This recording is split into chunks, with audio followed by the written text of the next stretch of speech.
Hey everybody, so today let's talk about how to stay compliant as a nonprofit. Let's get into it.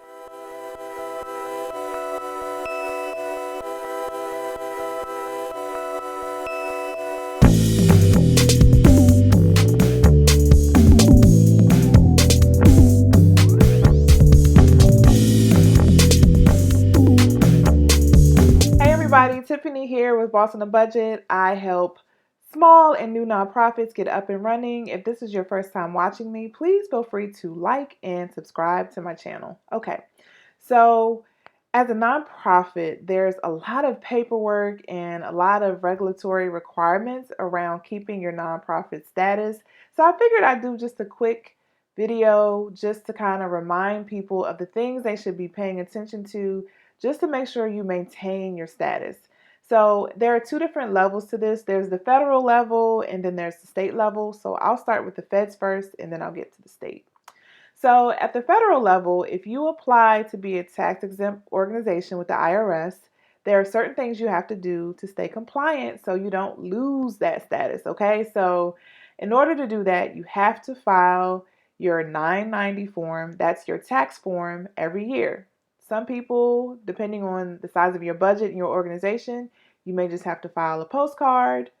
You may just have to file the short form if you bring in $200,000 or less, or you may have to fill out the long 990 form for all other organizations. But you have to make sure that you fill that out every year, because if you don't, if you let it go for 3 years without filing, the IRS will automatically take your status away. And I have lived through that, and it is not easy getting it back. So just set reminders for yourself that every year that you're going to fill out that 990 form. You should be doing that anyway as a part of your financial accounting.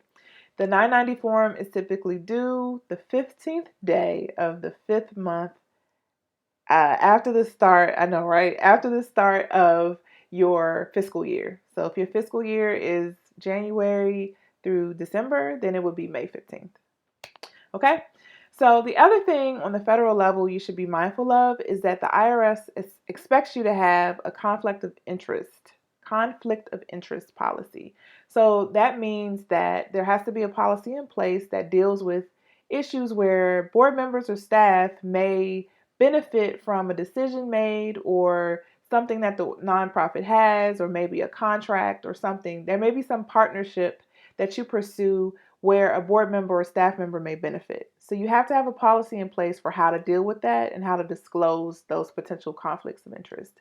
Every year you should ask staff to fill out a new disclosure form. You should just have a disclosure form in place, have them fill it out and submit it, and you should have it on file because the IRS will ask if you're keeping up with that. So just keep that in mind and just do that every year. So the IRS wants to make sure that you're still a charitable organization. So as long as you're making sure that you're still operating around your mission and not doing other things outside of a tax-exempt activity, you should be fine if you file your 990 form every year. Okay, so let's get to the states. For the states, it's a little bit different because every state has different requirements. Every state has different forms. Form names, form numbers, how you submit them is different. So I'm not going to be able to tell you if you're in California, if you're in Minnesota, how to do your annual filings. I'm just going to give you general information to be mindful of as you start your year and you're thinking about compliance. So typically in every state, you're going to have to do some kind of annual filing. It may not be every year, maybe it's every 2 years. But you're going to have to do some kind of filing as an organization to just say, hey, we're still here. Or maybe to update your board of directors or something like that. Again, how you do that and how you fill that form out is different from state to state. The fee for the form may be different, but typically you're going to have to do some kind of annual filing in your state. Another thing you should be mindful of is charitable solicitation. What is that? If you haven't heard about that, please look that up.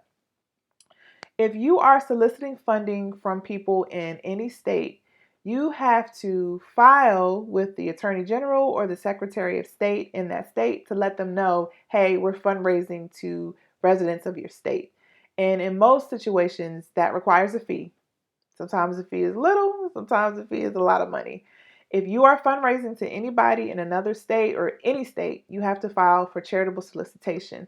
Now, there are some states that don't have that requirement. They're not a lot, but there are some states where you don't have to file anything. Most states you do. So just be mindful of that.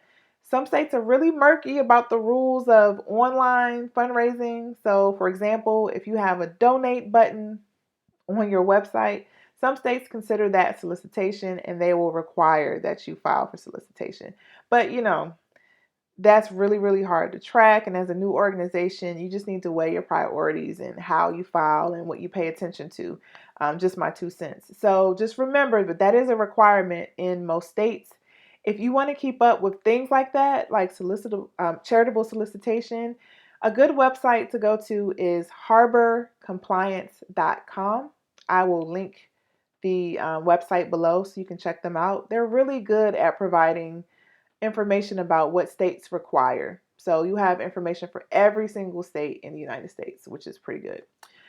The last thing you should be thinking about in terms of any kind of annual filings is property tax, or reporting your property and the value of your property, and reporting income tax.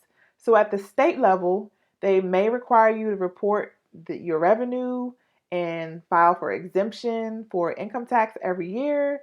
They may want you to declare your property and declare the value of the property every year. There may be requirements for that. You just have to keep in mind what those are and make sure you're on top of that. So those are just general things to pay attention to at the federal level and the state level that you should be mindful of in order to keep your nonprofit status. I recently created like a checklist and a calendar because I found that I was kind of drowning in deadlines and things like that. So I created a template that I can share with everyone else. It just lists out, hey, these are things we as an organization need to be paying attention to. And it has deadlines. And then I created a calendar where I can put month to month, hey, this is due then, this is due then. And then what I do is I put ticklers in my calendar to remind myself to file that paperwork or to get prepared for some process. So if you think that template would be useful, I also link that below in the description box. Feel free to look it up. It's a Google Doc. All you got to do is open it, copy, and paste it into your own file and use away. So I hope that was helpful for you. As always, if you enjoyed this video, please like and subscribe to my channel. You can always come visit me at www.bossonabudget.com, and I will see you in the next video.